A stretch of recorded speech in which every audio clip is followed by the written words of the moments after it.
හට රූප දකිනු පිණිස.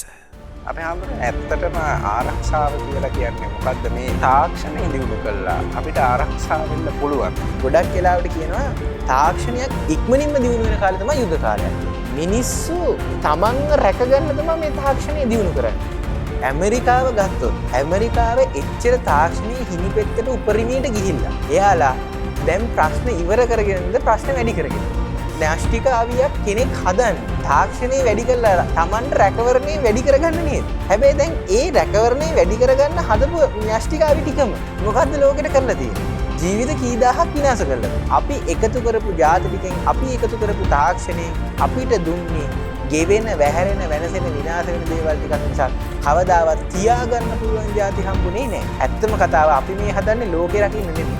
ජීවත් වෙලා ඉන්නකම් අපිව රැකගන්න මේ හදන්නේ. එහෙනම් මේ මිනිස්සු මේ තාක්ෂණය දියුණු කරන්නේ පරිසරය රකින්න හදන්නේ පරිසරයට ආරක්ෂාවකට නෙමෙයි අපේ ආරක්ෂාවට.